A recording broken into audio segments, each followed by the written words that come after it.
Hi friends, welcome to Harmony Hills Home and Garden. I'm Jenny and we're gardening here in Baltimore, Maryland, Zone 7. Today I'm going to give you the tour for August 1st. I like to do a first of the month tour of the yard. And so come along with me and let's see what's happening here at Harmony Hills in midsummer. Thanks for joining me today. It is a cool day. It's only 72 degrees today. Oh my gosh, August 1st, 72 degrees. That's crazy. And we're getting some drizzle, and it's just the tiniest little bit of wet coming from the sky. We were supposed to get about an inch of rain overnight, but the storm went to the south of us, so I'm happy to have just the littlest bit of sprinkling just to put a layer of moisture on top of the ground. So anyway, come with me and let's take a look at the garden today. I want to start here at the lamp post. So I have dahlias here that I planted from seed, and I had a clematis here, and the clematis is a Jackmanii one, and I had it up on this trellis. And it grew and it flowered. It was beautiful back in April and May. But then something, probably a rabbit, came along and ate it down right here. And so it is trying to grow back up again. I need to get something out here to protect this from being eaten again. So that's what I'm planning to do there. You might remember from my clematis video that I had some echinacea here, but they have died. So in fact, there's the tag from one of them, but no signs of life. I do have crabgrass though. The dahlias are totally being ravaged by what I think is spider mite. So this is the beginning of a theme that you'll hear in my garden throughout this tour today. Spider mites have taken over at Harmony Hills Home and Garden. But I am happy with these dahlias. Something is eating them. Oh look, there's a little bug resting inside the petals. Anybody know what that is? Is it good or bad? Yellow with black spots. Anybody know? I don't know what that is. It's flying away. I hope it's not a bad bug that I should be killing. Okay, anyway, I like this. This particular plant has got beautiful double creamy yellowish white petals with a yellow center. I will be keeping this tuber to try to save over the winter. Here is a similar but different one, and the bumblebee is loving it. This one is single petals with a yellow center, and there's another of those yellow bugs. I've got a couple of zinnias that are volunteered here. And then also, again, this is a mixed seed, so you never know what you're going to get. This one is kind of a double yellow. It's pretty. And this one is more of a burgundy rust color, single flowered. Here it is. And it fades off to this salmony orange color. So it's interesting. Here's one that's got more mixed colors on its petals. So all in all, pretty successful with the dahlias here, but again, the spider mites are a problem. Getting a little bit more drizzle here, so let me come up out of the rain for just a second. And actually, this is a view of the garden that I don't really very often show. Let's see what it looks like from the front porch. It's interesting. You can see how much our yard slopes from the north down to the south. And then down on the corner, it really starts to slope down to the stop sign.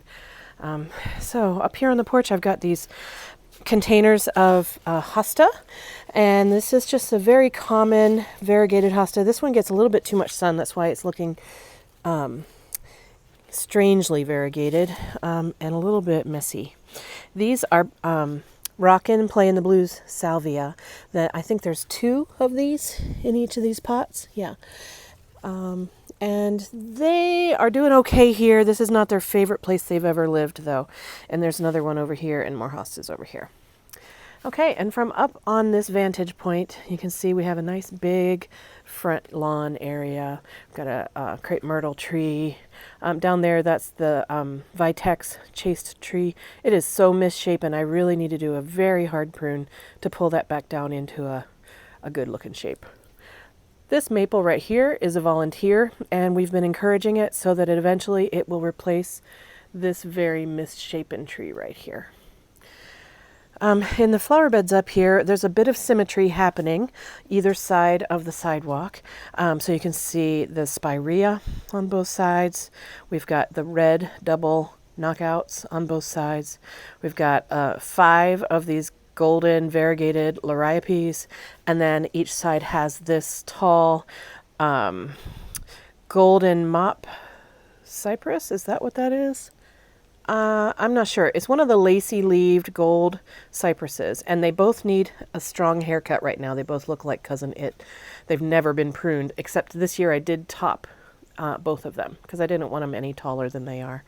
And then behind the roses on each side there is a dwarf Alberta spruce that both of them took some winter damage one year, and the tops died out. So they're struggling along. They do have holes in them. And that's where the symmetry ends in the front garden. On this side, we've got lots of shrubs. Some of these I planted and some of them were here. There are azaleas. This is the Encore Autumn Twist Azalea. Where are they? There's one there, and there's one here, and then there's one back behind. There's a beautyberry. There's another white azalea here. These are the tree lilies that are done blooming. They bloomed in early July. And back over there, you can't see it from here, but there's a Miss Kim lilac. There's some other low-growing perennials here. So my idea for the front gardens is I do like the mixed border with shrubs and perennials and annuals and bulbs all in the same garden. And I do like the symmetry on the entries, but then from here out, I think both gardens can be different from each other. This holly shrub is really blocking our view, so we'll look at that a little closer once this gentle rain stops a little bit. Okay, so I'm not exactly thrilled with exactly how these beds are looking, but this one is better managed so far than the one over here. So I've been working on this one this season. But this one is coming along. I think that the beautyberry is a little bit bigger than I want it in that spot, so I'll probably eventually move the beautyberry out and probably put it over in this area by this old hedge, and then replace it with some other more well-behaved shrub in this location. Not exactly sure. Quick peek, cucumber plant is growing on this tomato cage that I've turned upside down. It's doing really well. I've gotten 2 cucumbers off of it so far. And there are a couple more growing in there. You can maybe see them. I plan to trim off the lower leaves, and then when the vines get all the way to the top, I'll wind them back around down where the leaves had been pruned off. The zucchini has some flowers, but no fruit on it yet. And the same with the spaghetti squash over there. A few flowers, no vines yet. Sorry, no fruit yet. Just a real quick overview of this. I'm out in the rain right now. Hopefully my phone camera will be fine, but I wanted to talk about these plants before we go around to the back. These are more of the dahlias that I grew from seed, and these are planted way too close together. So now I know they get to be about 2 feet wide and about 2.5 feet tall. Here's another one of the very clear yellow. This one is double. It's beautiful. This one is yellow with peachy salmon in it, and that's pretty. These need to be deadheaded, but there's a red one back there. There's a pink one back here. So I'm really pleased with these, and I do plan to mark them and save their tubers and spread them out a little further apart next year. Again, the spider mite damage has been pretty severe on pretty much everything in the garden this year. I need to do something to protect them. Yellow knockout rose, looking mangy as always. This flower will be beautiful right now, and then later this afternoon it'll look more like that, and that's why I don't like this plant. But my fairy roses, I've got one here and 2 more in the yard. They're doing really great. I am really getting rained on. The incredible hydrangea hasn't bloomed yet, but I see 1 bud right there. The black and blue salvia doing pretty well. Oh gosh, it's really raining. Okay, just real quick, I'll narrate this later.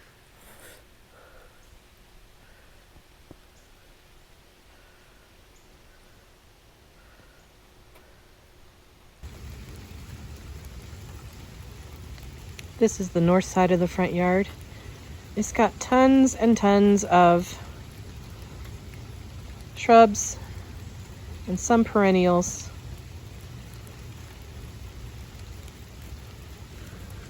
This is where I end up putting the powwow white echinacea that I bought the other day. Kind of in here in front of the Miss Kim lilac, in between the irises and the flag iris. Lilies are done. They were beautiful though.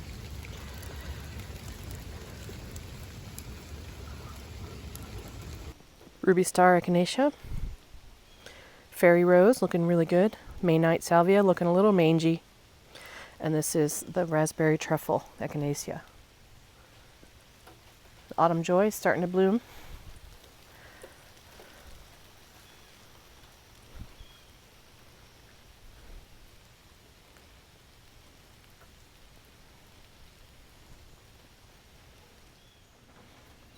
Just a little bit rain-logged. My hairstyle is now all flat, mangy mess. Oh well. And I have a nice coating of cooling mist all over me and an umbrella. So let's take a look at the side garden from here. From the vantage point of the side porch, the side garden is looking pretty good. Again, it's still pretty just much green, but I did add in a few things that have some color in them. Let's go take a walk. Okay, so here we are. These are my containers that I put in. Let's see what variety of boxwood's in there. I think those are green velvet boxwood. And they're surrounded with pink forget-me-nots, which have not yet bloomed. These were grown from seed this year. I probably should take the forget-me-nots out so that the boxwood stops being crowded by it, so that the boxwood can grow a nicer shape. Yeah, I probably should. Okay, over here, lots of different colors of green and chartreuse and dark green and bluish green, which I'm happy with the mix. I'm just waiting for all these plants to fill in and be thicker.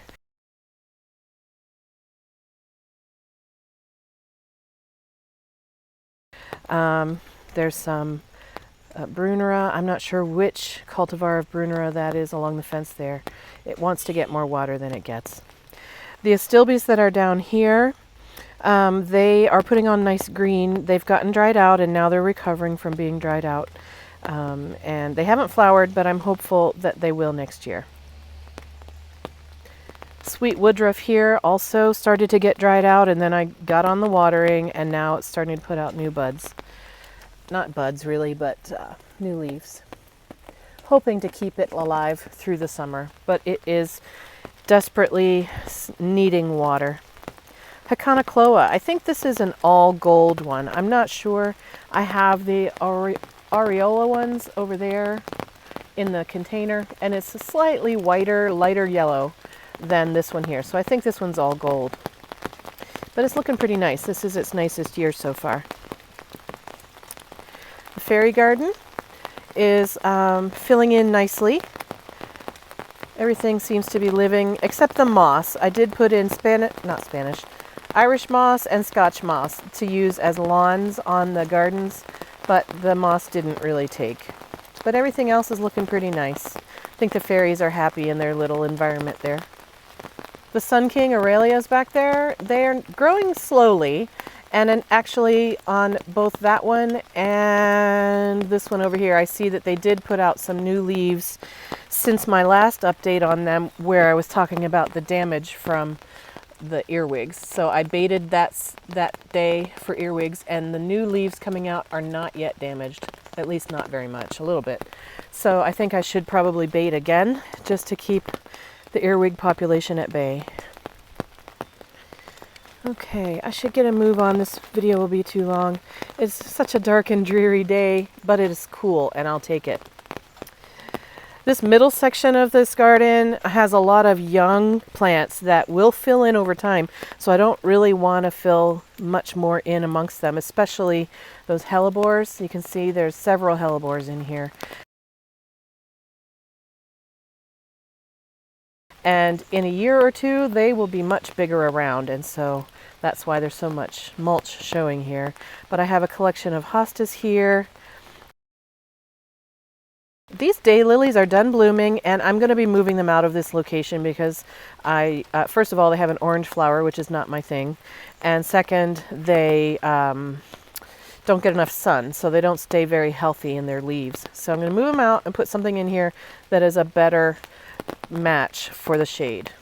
Behind it is where I planted the Elegans blue hosta that I purchased in a recent plant haul video, And I think this one gets to be about 4 feet in diameter over time. So my pathway of stepping stones may have to be adjusted slightly to accommodate a 4-foot hosta there. But I'm looking forward to having that be a big accent right there in the back of the garden. My big box container is doing really well. I've been checking the water levels, and it seems to only require refilling in the hottest weather about every 4 days, which I'm happy with. I'm hoping that over the next week, where we have cooler weather, it will not need as much water. But I'm pleased with how things are. Everything is living, everything's putting out new shoots, new growth. You can take a closer look.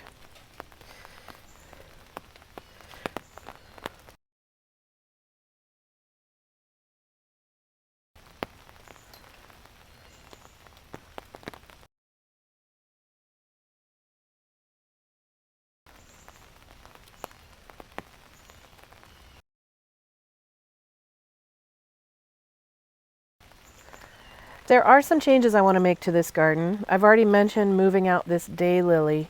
I will be doing that. But over here on this side, I think I'm going to do something different with these astilbe, because look how crispy they are. They just need so much more water than they get here.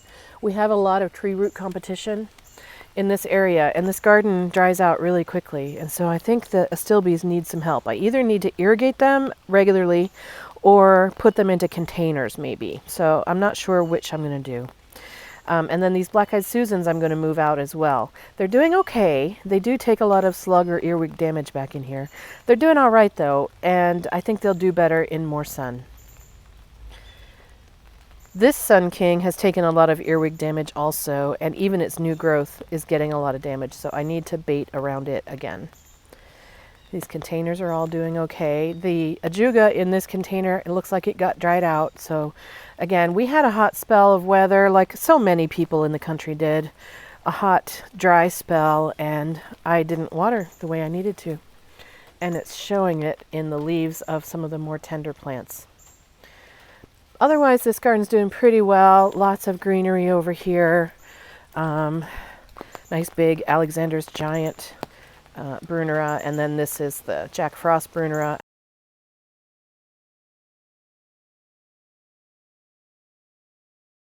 I like them both. I like having them both, and yeah, I'm pleased with those.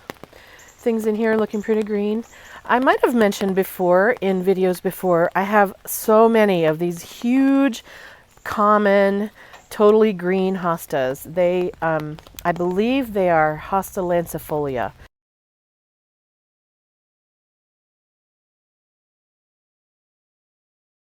I'm not entirely sure about that, but that's what I think. And I have them filled throughout the garden.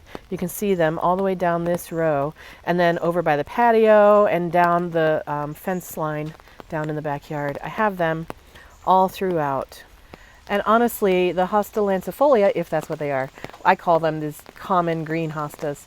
They were pretty much the only plants that were here when we moved in 6 years ago, and they are really hardy. They come up first of all the hostas that I have. They die back last of all the hostas that I have, and they grow like they're like made out of cast iron. They are really, really, really, really sturdy plants, and I have them all over the place. But I kind of treat them as expendable, and so if I need something green filled in, I put in one of these hostas, and if I need something, I want to put something else in, I take out these hostas. So they're kind of, I don't know, they're kind of expendable to me. So, but I do have a lot of them here. But over time, you may be seeing fewer and fewer of these hostas remaining in the garden because of me putting in other things. The rain's picking up, which is good for the garden. I'm not complaining, but let's go ahead and do the garden tour anyway. I've got my big umbrella. We'll be nice and dry. I think I've mentioned what most of these plants are in the past. Hostas, guacamole hostas, June hostas, a couple of different, again, dried up astilbes there, Japanese painted ferns.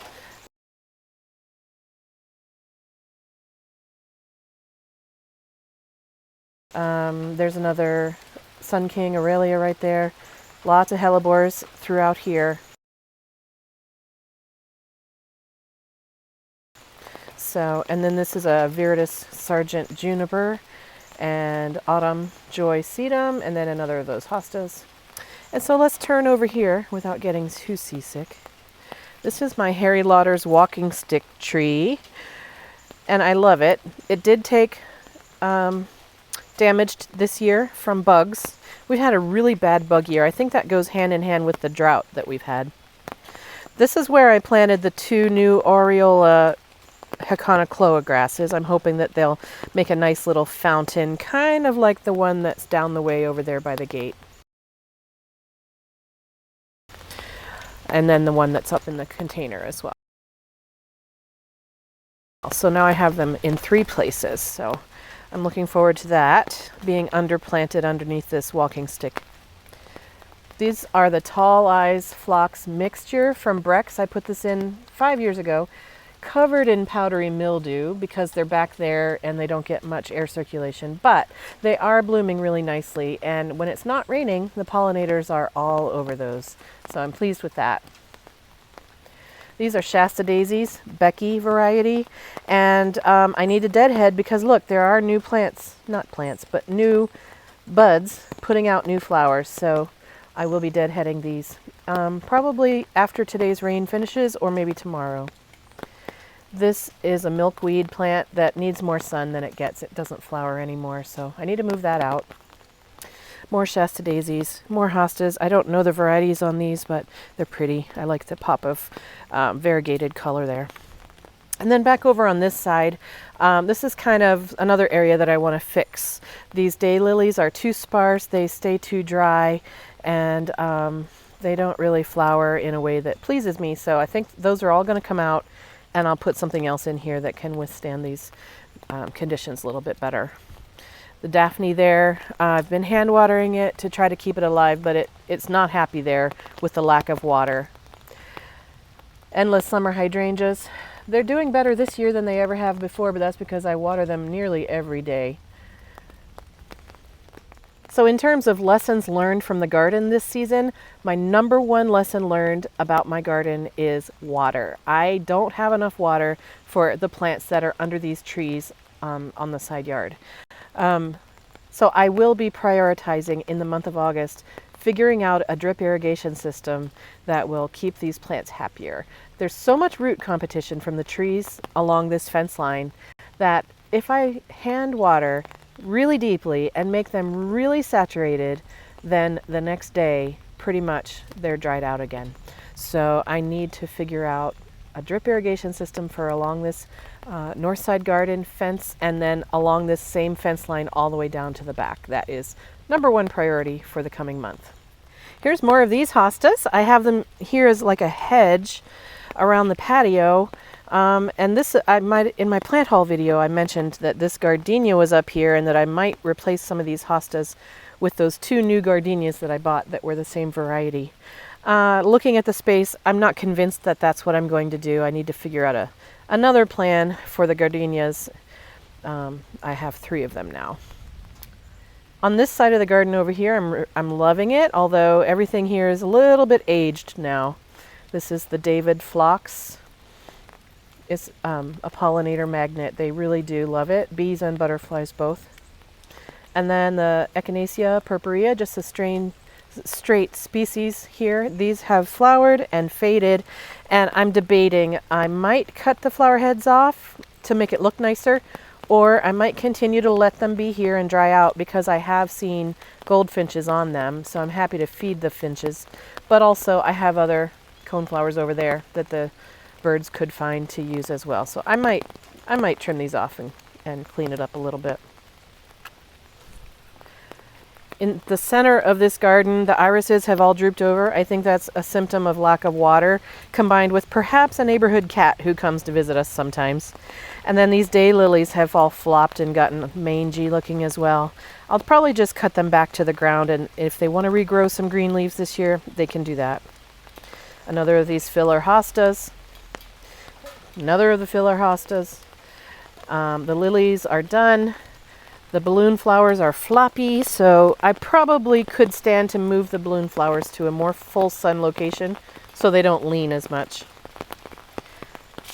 container with some annuals in it there. This is, what is this? I'll put it up on the screen. This is an annual that I bought from Proven Winners, and it is limping, so it's about time for that to be done. So that's pretty much the side yard, so let's take a peek around the backyard. I'm going to go kind of quick, I hope, although I always find myself talking so much. You'll have to let me know in the comments below. Would you like me to do a quick overview, or would you like me to do an in-depth, longer overview? Today I'm going to aim for maybe a quickish overview. First, let's just take a gander all the way around the garden, standing up here at the top, and it's looking so different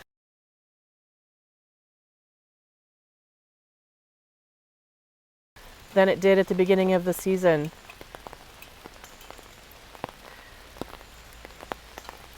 And we can see more of how it looks different as we come down this way, around the corner here. What a difference. Coneflowers here, looking pretty happy.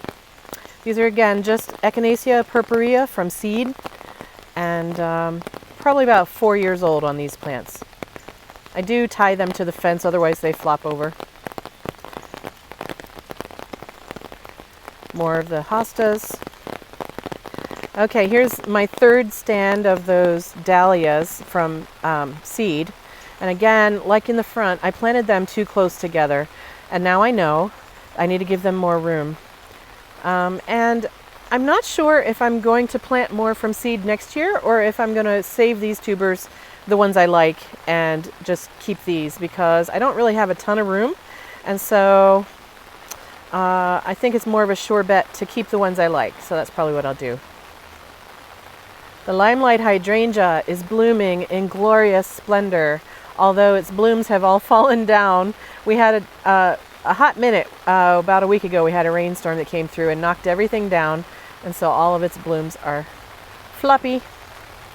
But it did bloom gorgeous, and I'm looking forward to seeing it turn pink. I hope you can still hear me. The rain is hitting my umbrella pretty loudly. I'm in love with these Millennium Alliums here. I thought they were going to be a dud, but they are really, really coming along. They're getting ready to really burst into full bloom, hopefully in the next day or two, and plenty coming along behind still too. But here's one that is in full bloom, and a little bee taking a bath, shower, sleep, nap, whatever. I'm really liking those. I do have some more allium down the way that we'll see in just a minute. This is a Salvia argentea, I believe. Argentea. It's got big, huge, fuzzy leaves, and I love it. I planted this at the advice of Aaron at the Impatient Gardener, and I'm really loving it. I have another one up here that is getting totally dominated by the dahlia that's right above it.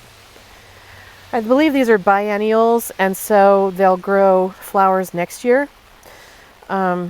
I'm hoping that it'll continue to grow a little bit bigger this year too. I probably should give it a little bit more fertilizer, see if I can get it to grow bigger. The shrubs that I planted this year as backbone structure are doing really well. The junipers hanging in there, the 3 firepower nandinas hanging in there, lots of bright color on them, it's nice. And the loropetalum has put on some new growth, so that's good. This is a lily bulb collection that I found in a front yard area that the deer had eaten some of, but not all of. And so I did get some flowers off of them. That's not their permanent location, that was just where I stuck them to see if they would flower. I will move them into a more design savvy location for next year. This is a Rockin' Plain the Blue salvia that I had extra, and so I stuck it in here, and it's doing okay, hanging in there, but I'll show you some more that are doing much better in a minute. My tomato plants, they're starting to show their age. On the left I have Sweet 100 cherry tomato, and on the right is a Sun Sugar cherry tomato. And I do have a lot of fruit set on them. And they have been giving me cherry tomatoes about 2 per day, maybe 1 off of each plant per day ripening. And I'm just using them for snacking. I'm not really harvesting for meals or anything like that. And the marigolds, They're doing fine. I don't really like marigolds, but these are the French petite yellow marigolds that I just used here to keep bunnies away from my tomatoes and bring in the pollinators. Here's another rock and play in the blue salvia, and it's doing okay too. It's a nice little filler in the garden here. That's its job. 3 pots of strawberries. They're nice green. The bunnies get most of the berries off of them though. And then some green bean plants, 4 plants of green beans, and I have been pulling beans off of them and snacking on them as well. Not doing a great job of going fast. Oh well. I hope that you're enjoying what you're seeing. And if you are, hey, maybe subscribe. That'd be awesome because we do these every first of the month. And then on the 15th, I also do a video of flowers and what's blooming on the 15th. So stick around for those and other gardening projects throughout the season. Okay, those gladiolas there, those are, again, I found them in the front yard and I dug them out and I pulled them back here and just stuck them there. That's not where they're going to live full time. Those were a nice dark purple color. I'm going to put those somewhere else very soon. Boxwood's doing fine. Yesterday I planted these perennials, so you'll see a video on those coming up very soon. Just needed a pop of color in this section of the garden, so it was looking pretty brown and drab between the tea olive on the left and the camellia on the right. And then this area is kind of drab. Not much happening down here. A little bit of greenery happening from the bushes and the hostas, but I would like this area to look a little nicer.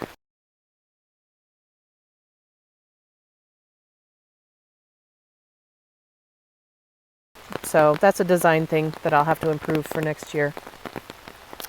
I have a pot of caladiums on each corner of the decking down here, and they're both doing really well. I do hand water them every day so that they can thrive in this location. Let's take a peek back here and see how the hydrangeas in containers are doing. I would say they're all 3 doing really well. They've all recovered nicely from when I put them in these containers about a month ago. This area behind the decking is still open to design and idea generation. I don't know that's a fancy way to say it. I don't know what I'm doing back here yet. Haven't figured it out, and it's kind of low priority. So next year maybe I'll tackle this area. But the 2 gold dust akubas that I have down there, they are thriving. And along the fence behind the hammock, there are 4 shamrock inkberry hollies, and they are thriving as well. So that's good. And then kind of under the hammock, there are 2 azaleas that I really do need to transplant away from that location. This garden here is coming along. I'm not entirely thrilled with it. It's not my favorite section, I guess. There's nothing really wrong with it. It's just not thrilling.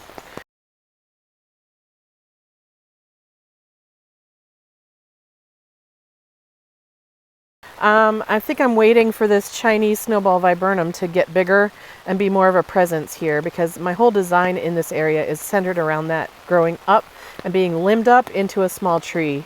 And until that happens, probably 5 or more years from now, this garden's going to feel weird to me, I think. I did put in some Gara. These are white Gara that I got on clearance in one of my recent plant hauls. And they're doing well. All of them are living, so that's good. Those are bright eye phlox behind, and I love that pop of pinkish purple color there. I'm hoping those fill out and really turn into a nice clump next year.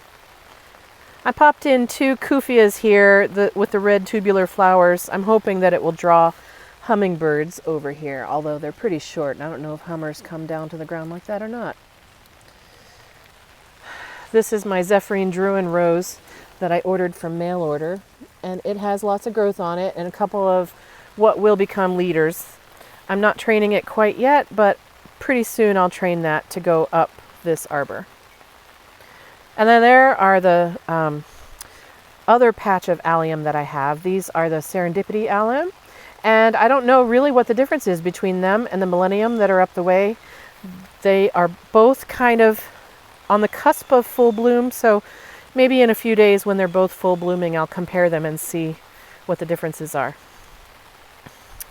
And I guess we'll go through here and look at the back. Okay, from back here, things are coming along. I love the status. I need to get those trimmed up and put inside so that they can grow more stems. I'm really happy. I grew these from seed, and I will be growing more status in the future. I really like it. It's a little floppy though. That's because I haven't been trimming off of it. The glads I'm going to dig up and plant deeper and hopefully prevent flopping. Thank you to one of my video viewers who gave me that comment suggestion. There's a bronze fennel back there looking all puffy and silver. And daylily, and the lower petalum's doing fine. The juniper's doing fine. It's a little misshapen, but hopefully I can prune it and make that a little bit better. I don't know if a deer came and got at it or what. It's entirely possible. Let's go check a little closer. I don't see any deer damage, but maybe it did. I don't know. Do deer eat junipers? I don't know. Anyway, I told you earlier that I would show you some Rockin' Plain the Blue salvia that has exploded, and look at this. This is 3 plants, and it is just this humongo mass of gorgeous salvia. It's a little floppy now due to the rain, but I love it. I love it, love it, love it. And I'm happy that in my Zone 7 area, it's supposed to be perennial. So if that's true, I am a happy camper, especially next to this Twist and Shout hydrangea, which this year has been going gangbusters. So many beautiful blossoms on it, and in the root ball underground here, there are actually 3 different hydrangea plants here, because on both the front and the back, the branches laid down in the mulch and layered themselves, and so now I have 3 plants from here that I could choose to leave together, or I could choose to separate and spread around the garden. Not sure what I'm going to do. I'm not going to do any of that until probably next late winter, early spring. But anyway, I'm very happy with this salvia next to this Twist and Shout. Hey, look, Can is flowering on my obelisk. This is the climbing rose that I chose to put here to go up the obelisk. Planted it about a month ago, I guess. And her blossoms are beautiful to me. I love them. Dark on the outside of the petals and then fading to whitish, pinkish in the middle. And I'm eager to see how this one grows here. I do see some leaf damage. I need to do some care to prevent that. I think that's earwigs. I think. Things in here are doing pretty well. Everything's just kind of growing steadily.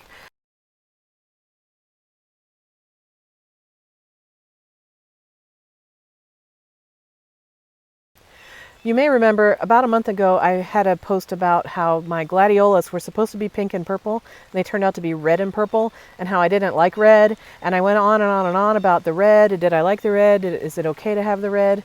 And I have to tell you that ever since I looked at those gladiolas over and over again while they were blooming, the more I absolutely loved having red and purple together in the garden. And so actually, I currently have more red plants in the garden than I ever imagined that I would, and I'm so pleased with it. Here's just one example. This Gara right here has lots of red coloration on the leaves, and when it flowers, it's red flowers, and they're just beautiful. And then there's the 9-bark here that has red stems and a little bit of tinge of red in the leaves. And then there's the Furman's Red Autumn Sage, which is just gorgeous as well. And there's another one of those up there. And then over here, I think I mentioned this in my last video about the red and purple too. But the Furman's Red with the lavender of the Russian Sage, that's denim and lace Russian Sage, very happy with that. And even with the blue of the Scabiosa, which is not thriving here, but I'm going to try to limp it along. Yeah, the red and the purple together. It is my new favorite garden combination, which is good because as we come around to the front, I'll show you more red and purple together. But I didn't really plan, but there it is. But before we go up there, here's the Real Charmer daisies. They're looking a little rain bedraggled right now, but they have these little frilly petals in the center, and then a yellow seed head in the center, and then the outer petals are straight. And I really love this plant. It comes out as a kind of a buttery yellow like that when it's new. And then when it's in full glory, it's more bright white, and then it fades a little bit to a cream. I'm really pleased with those. I have 3 of the plants there, and they're blooming their little heads off, and I love it. very pleased with that. Again, the gladiolas, they were so floppy. I need to dig them up, plant them deeper, and maybe a little bit closer together so that they don't flop as much next year. You'll be seeing a project video on this fountain in a day or two. Let's come around here. Okay, speaking of red and purple, this lobelia, the black truffle cardinal flower, the red spikes on it mixed with the golden jubilee hyssop. Yes, I love it. And then there's the purple heart leaves down here, or purple queen, I'm not sure which. Yeah, so I am a convert. I do love now purple and red and chartreuse together. Yes.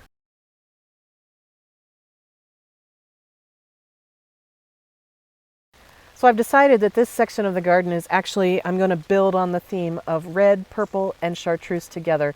That feels kind of royal to me, you know, like royalty, like purple velvet and red as a triumphant color and gold as like a royal color as well. So this garden is going to be manicured and maintained over the coming years to build off of those color schemes. I do think the red needs to be kind of understated and just kind of pops here and there. It can't be the dominant color, in my opinion, my color theory opinion. But if I can have purple and kind of magenta pinkish purplish, and then chartreuse and red together, I think it'll be a winning combination. This alternanthera back there, that chartreuse ground cover looking stuff, I didn't know what it was when I bought it, and I thought it was going to get tall. It did not get tall. It hides back there behind that purple queen. So now I know. Things in here are doing pretty well. I have 2 more of those kufiyas that I got to try to draw in the hummingbirds.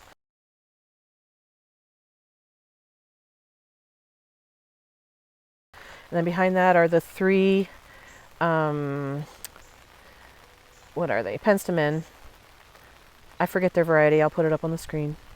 Those were clearance as well, and they're doing really well. They're putting off lots of new blooms and buds.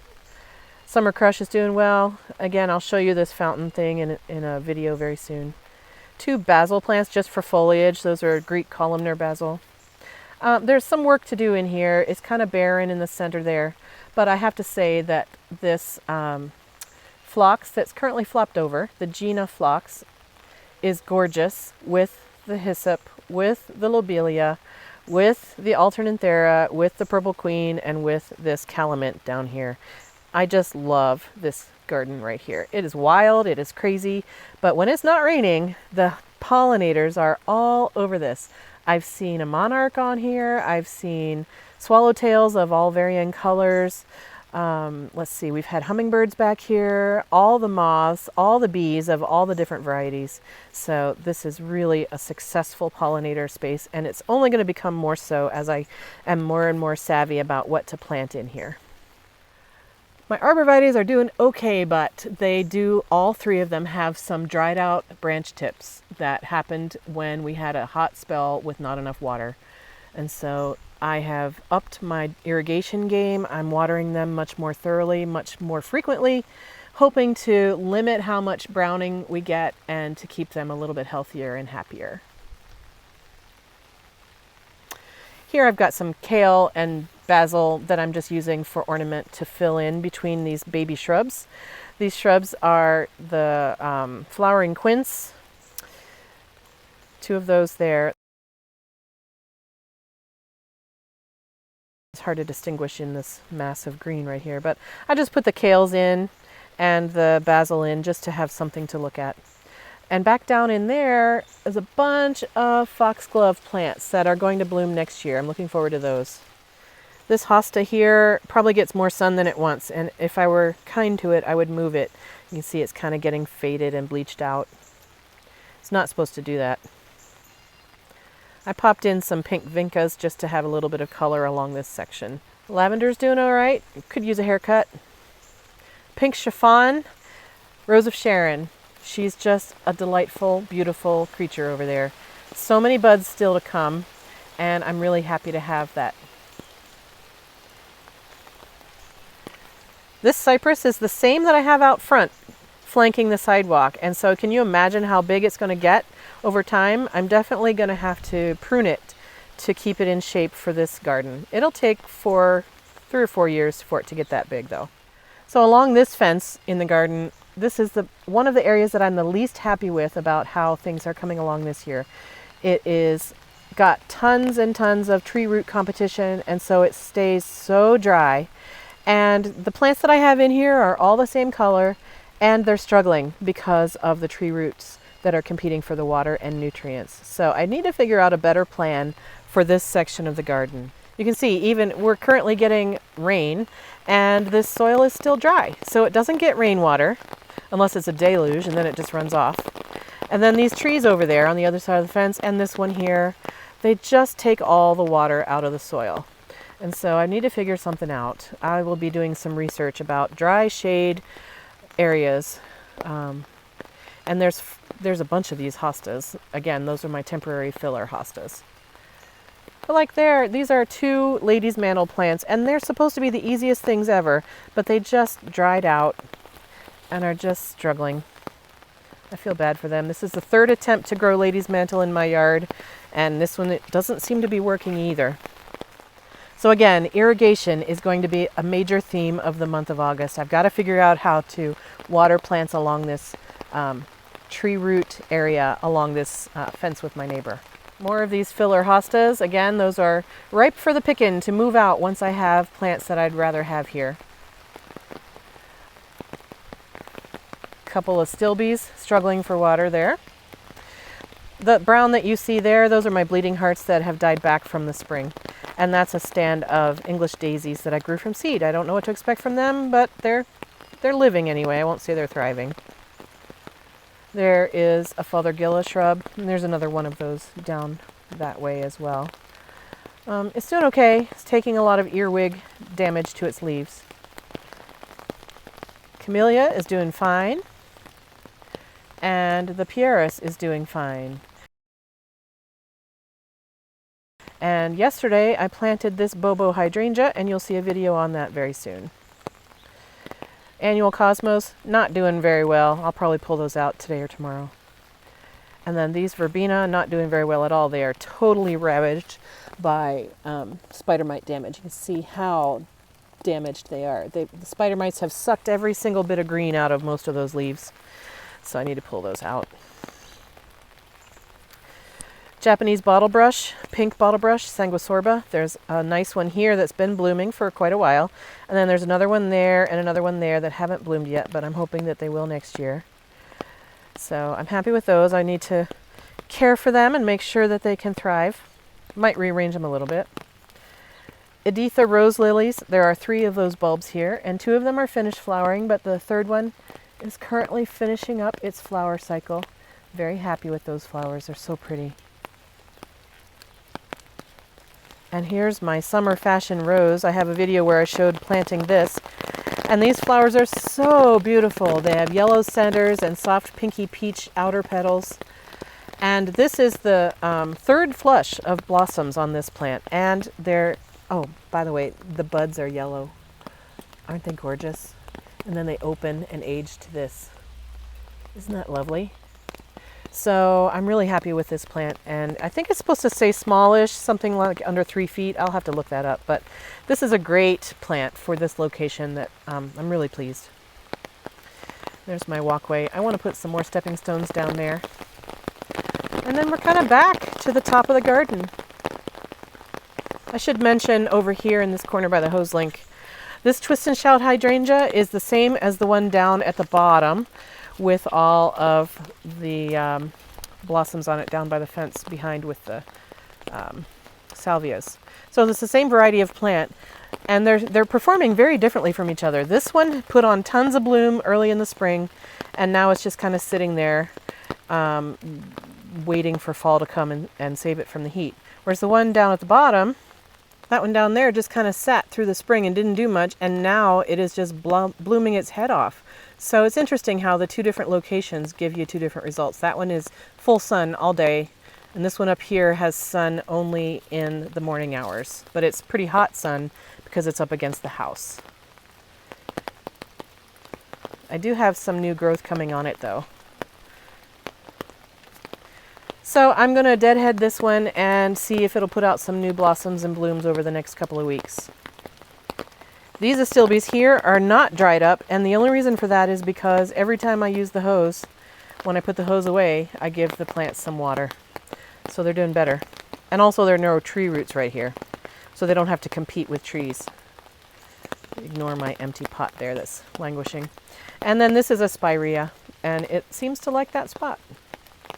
Well, we've made it around the front yard and the backyard. I do want to show you a couple more things, so if you can hang on for another 5 or 10 minutes, then we'll be done.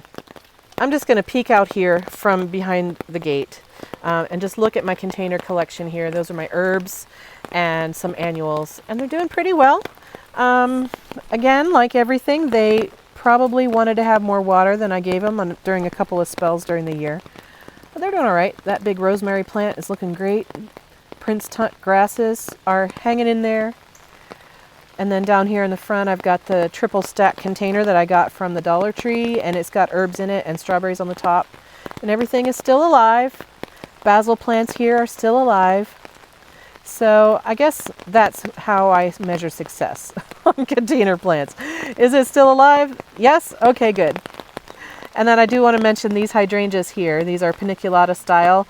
These are strawberry sundae hydrangeas. And they should fade to a pinkish color in the fall. And they're putting out kind of wild and crazy blossom stems right now. My new dawn rose up on the fence, totally decimated by sawfly larvae this year, rose slugs. And I trimmed it back, and I'm just hoping that it lives. Over here, in this little triangle space, again, green filler hostas in both corners.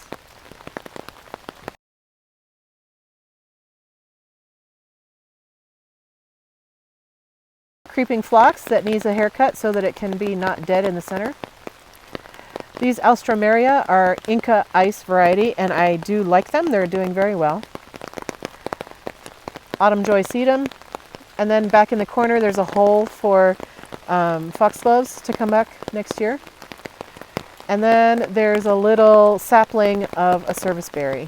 I have 3 of those throughout the yard. I forgot to show you the other 2, but there's one there. And then an Eden rose that is starting its journey to become a climbing rose on this fence. Truth in advertising, I need to take you out to the front corner of our property where the streets come to a corner, because I need to admit to you how neglectful I can be in my gardening.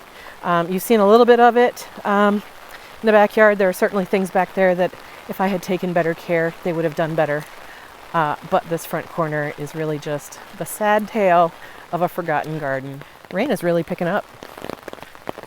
Let's come down here. First of all, look at the shape of this vitex. It's terrible. It's terrible. So I need to prune that pretty strongly and shape it up and maybe see if I can make it a better looking thing. Okay, but let's get past that. It did bloom. It had lots of blooms on it. I forgot to show you guys. All right, here we are. Our neighbor's crepe myrtle is blooming. It's very beautiful. Okay, but look here. It's just a hot mess. This is a Caryopteris, and it is totally flopping and leaning out and needs care, needs love, needs attention. But through it all, it's trying to bloom. It's also called blue mist shrub. This is the dark night cultivar. Here is a stand of Zagreb Coreopsis. It has done its bloom job, and I should deadhead it, and then it would put out a second bloom, but I haven't, so it doesn't. Back here, I think those are probably gladiolus that have been neglected and didn't flower this year. There's a stand of Shasta daisies that needs to be deadheaded. Here's a huge mound of Walker's Low Nepeta that needs to be trimmed back. Here's a dahlia that at least I staked it, and it did bloom, but again, I should care for it. and deadhead it so that it can put out more blossoms. Here's another dahlia that is just dying. Liatris back there that needs to be transplanted more to a front location, but it's all floppy down in there. Baptisia that did blossom despite me. Not because of me, but in spite of my neglect. My knockout roses, they need care. They need to be deadheaded and sprayed, and yeah. Let's see what else. The gladiolas, they did bloom. They were red. They were pretty. And now they need to be deadheaded. This is a stand of zinnias that volunteered this year. I pulled out, you might remember, I pulled out all this lamb's ear. It had come from the corner all the way up along here, all the way up to the nepeta. And when I when I dug those out, I just left all of this space empty and never did anything with it. And then all of these zinnias volunteered here. So that's happy. Again, thriving in spite of me.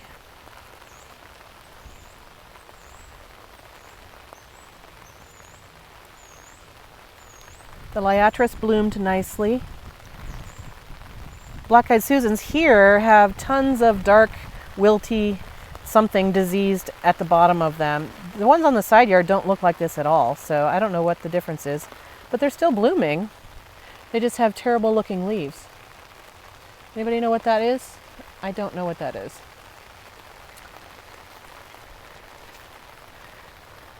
Bare dirt with no love and attention. Lamb's ears that are looking mangy and need to be cleaned up. Daylilies that are looking mangy and need to be cleaned up. Back in there, I don't know if you can see it. There's some Verbena bonariensis. They should be pulled forward because that's the lollipop cultivar and they don't get as tall as the species. There's a euphorbia there that should probably be pulled forward so that it can thrive up here too. Down this way, the yarrow has bloomed beautifully and then it has flopped over and been ignored, and now it is valiantly trying to bloom again.